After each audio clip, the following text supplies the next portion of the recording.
Welcome to another deep dive. Today, we're going to be tackling AI responsibility. We're going deep on this NTT data report, the myth of responsible AI, it's called. And it's based on a survey of, get this, over 2,300 global decision makers, mostly C-suite level. So we're getting like right to the source of how companies are handling this whole AI responsibility thing. And our mission today is to uncover the gap between, AI innovation. and responsible development. Yeah. Especially as it relates to generative AI. Gen AI, as the cool kids call it. Yeah. You ready to dive in? I'm ready. Absolutely. This report really highlights how fast AI and especially Gen AI are developing. But the frameworks for responsible use, they're just struggling to keep up. It's a crucial issue, especially considering all the potential risks. We got security concerns, potential for wasted investment, and we got to make sure these advancements benefit everyone equally. But here's where it gets really interesting. Over 80% of organizations say leadership on responsible AI is super important, but then their actions often tell a totally different story. So what's the deal? Well, the report found this fascinating split in the C-suite. You've got 1/3 prioritizing innovation above all else, another third focused on responsibility, and then the rest are trying to balance the two. It's like this three-way tug of war, and no one's quite sure who's winning. Okay, so three camps, different priorities. What's fueling these different approaches? Is it just company culture or is there something deeper going on? Yeah, the report digs into the motivations behind each stance. So for those prioritizing innovation, it often boils down to intense pressure for rapid advancement and a fear of falling behind competitors, especially on the security front. Yeah, that makes sense. You snooze, you lose, right? Yeah. Especially in tech. But what about the leaders who are really focused on responsibility? What's driving them? Well, they often have clear direction from leadership, a preference for established approaches, or a strong need to adhere to existing guidelines and regulations. So they're not necessarily anti-innovation, but they're definitely proceeding with caution. So it's not that one side is right and the other is wrong. It's more about the potential dangers of this misalignment. If everyone's rowing in different directions, how do you steer the ship right? Exactly. That lack of alignment can be a recipe for disaster. You could end up wasting resources, missing out on opportunities, and even creating unintentional harm. And I'm sure our listener is already thinking about how this all plays out in the real world. And the report highlights a really interesting contrast between companies that are just surviving and those that are thriving. Those top performers with high revenue growth and profit margins. What's their secret? Here's the kicker. 81% of those high achievers prioritize balancing innovation and responsibility. Compared to only 60% of other organizations, they seem to have cracked the code, and the report suggests this balance is a key ingredient in their success. So it's not just about doing the right thing. It's about doing the smart thing for your business. This raises a big question. What are these top performers doing that the others aren't? We've got to unpack that. Hold that thought. We'll dig into some concrete solutions from the report in a bit. But first, we need to address a potential blind spot that many companies are overlooking the workforce. Yes, the people on the ground actually using and interacting with AI every single day. This is where things can get tricky. Especially Gajato. Right. Gene AI becoming so accessible. I mean, it's one thing to have policies in place, but what about the everyday decisions people are making when they use these powerful tools? That's exactly where the challenge lies. The report reveals that C-suite executives overwhelmingly see the lack of education on proper Gen AI use as a major barrier to responsible development. Just like companies are handing out powerful tools without the instruction manual. Right. They're rushing to train employees on the how of using Gen AI, but neglecting the why and the potential consequences. It's not just about knowing how to use the technology. It's about understanding the implications, both positive and negative, and making informed decisions in those gray areas where the answers aren't always clear-cut. It's like giving someone a high-powered sports car without teaching them the rules of the road or defensive driving. You're practically inviting disaster. Exactly. It's all about empowering individuals to make responsible choices when interacting with AI. Speaking of making responsible choices, the report doesn't just highlight the problems. It offers some potential solutions, too.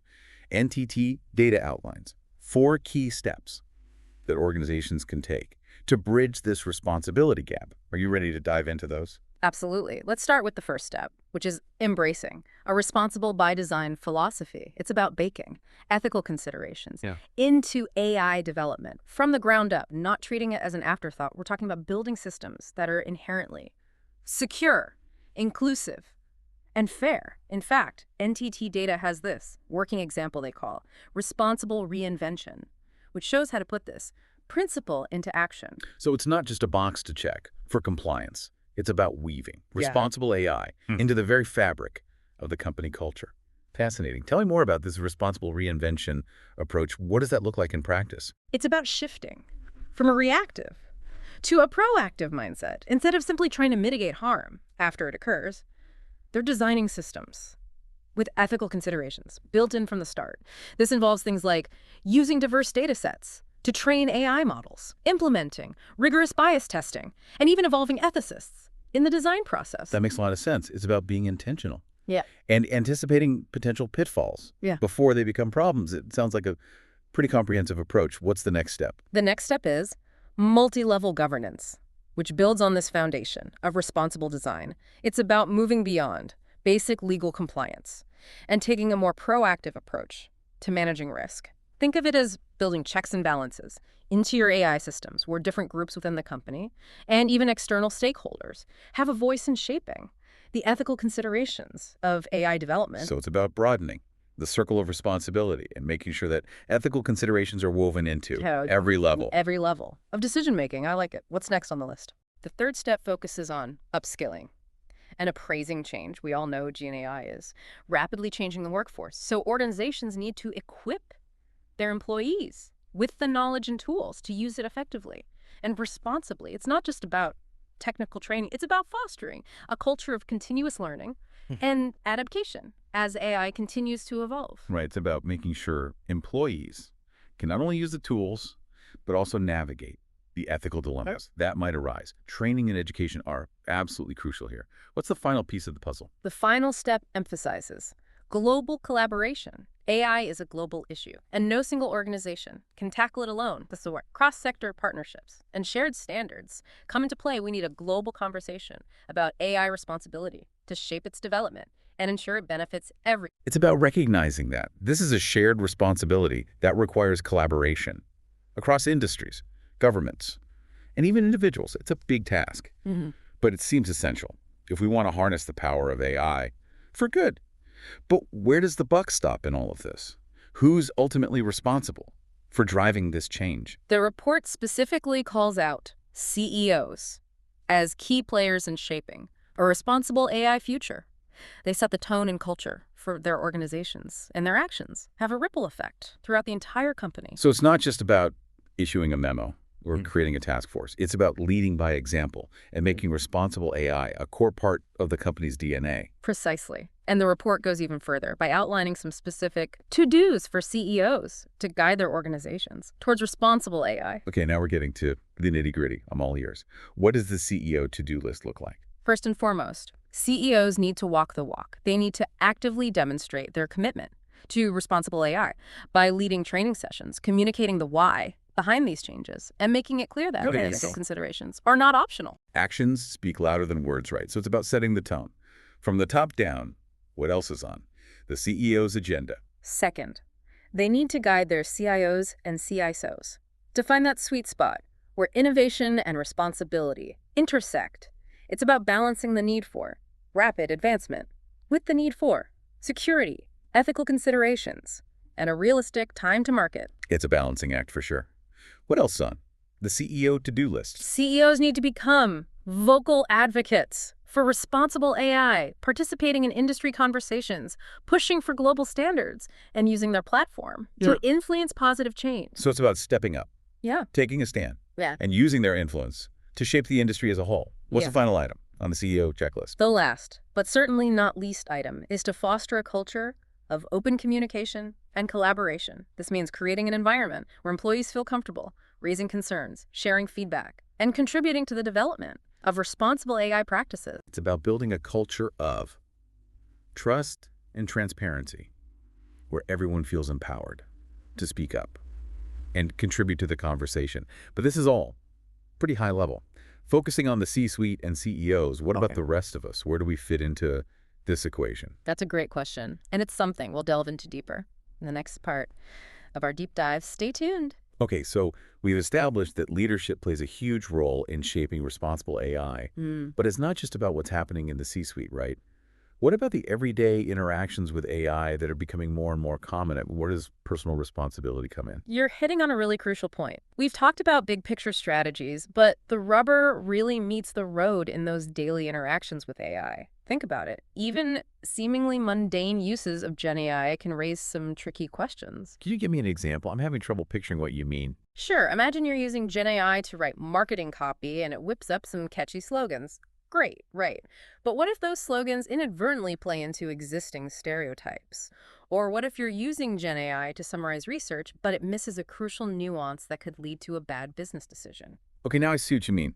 It's easy to get caught up in the efficiency and creativity of Gen AI and forget that we still need to be critical thinkers. Exactly. That's why education is so crucial. We need to go beyond teaching people how to use the tools and empower them to question the outputs, consider the sources of information, and think critically about the potential impact of their AI-assisted creations. It's almost like we need a new kind of digital literacy, one that prepares us to navigate this AI-powered world with both skill and responsibility. I couldn't agree more. And it's not just about individual responsibility either. The NTT data report really emphasizes that companies need to establish clear internal guidelines for Gen AI safety, covering everything from compliance and data privacy to ethical considerations and security protocols. So it's about creating a framework that guides ethical AI development and use throughout the entire organization, not just leaving it up to individual employees to figure out on their own. Exactly. And this framework needs to be a living document, something that evolves as the technology advances and new challenges arise. We're in uncharted territory here,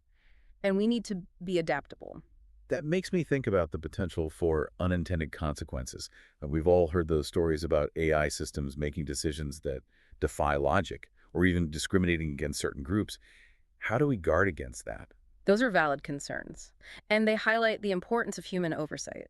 We can't just blindly trust AI systems to make the right call, especially when those decisions have real-world consequences. So it's about striking a balance, Yeah. right? Leveraging the power of AI, but retaining human control, especially when it comes to those big picture ethical considerations. Absolutely. AI should be viewed as a tool that can enhance our capabilities, not replace our judgment.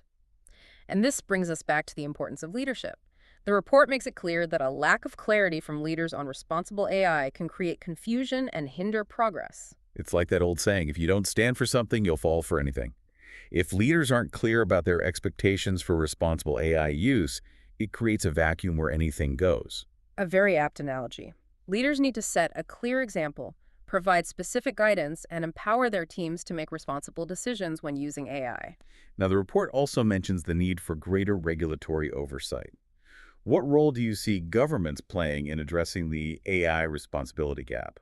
Governments have a crucial role to play in establishing clear guidelines and regulations for responsible AI development and use. It's a delicate balancing act, because they need to foster innovation while also protecting citizens from potential harm. I imagine regulating a rapidly evolving technology like AI is like trying to hit a moving target. It's a constant game of catch-up. It certainly is, but it's essential. Governments need to work closely with industry experts, researchers, and ethicists to develop frameworks that are both effective and adaptable to keep pace with the rapid advancement of AI. So it's a collaborative effort involving everyone from lawmakers to developers to the people actually using these AI systems. Exactly. And that brings us to an important question for our listener. You, as a consumer, are increasingly interacting with AI-powered products and services every day. Do you feel a responsibility to demand ethical AI from the companies you support? That's a great question. It makes you think about the power of consumer choice. If enough people prioritize ethical AI when making purchasing decisions, wouldn't that push companies to up their game? Absolutely. Consumers have a powerful voice. By supporting companies that prioritize responsible AI development and holding those that don't accountable, you can influence the market and encourage positive change. So it's about voting with our wallets and our voices, making it clear that ethical AI matters to us. Exactly. We need to become informed consumers demanding transparency from companies about how they're using AI and holding them to high ethical standards. You have the power to shape the future of AI. Now, earlier we talked about those top-performing companies that seem to have cracked the code of balancing innovation and responsibility. The report actually highlights NTT Data's own approach as a potential model for others to follow. Can you tell us more about that? Absolutely. They call it responsible reinvention. And it's based on 6 core principles: sustainable development, human autonomy, fairness, and openness, security, privacy and communication, and co-creation. Okay, 6 principles is a lot to unpack. Can you break those down for me? Sure. Sustainable development means making sure that AI development aligns with environmental and social sustainability goals. Human autonomy emphasizes keeping humans in the loop, ensuring that AI systems don't undermine human control or decision-making. So it's about using AI to enhance human capabilities, not replace them altogether. Precisely. Fairness and openness means building AI systems that are free from bias and discrimination and that operate in a transparent way. Security focuses on protecting AI systems from cyber attacks and misuse. Privacy is about safeguarding personal data and using it ethically. These principles are all interconnected, right? You Yeah. can't have fairness without transparency, and security is essential if you're going to protect privacy. It's all part of the same puzzle. You got it. And finally, communication and co-creation emphasizes the importance of engaging with stakeholders throughout the AI development process. That means soliciting feedback, fostering collaboration, and building trust. It sounds like a very holistic approach, taking into account all the different facets of responsible AI development. It's encouraging to see a company like NTT Data leading the charge and showing that it's possible to innovate responsibly. It is, and hopefully their example will inspire other organizations to follow suit. I think it's important to remember that the future of AI isn't predetermined. It's something that we're collectively shaping with every choice we make, every conversation we have, and every action we take. That's a really powerful thought. And it leads us to a crucial question for our listener to consider. If you were at the helm of a company with access to cutting-edge AI, what would your first step be to ensure its responsible development and use? That's a great question to ponder.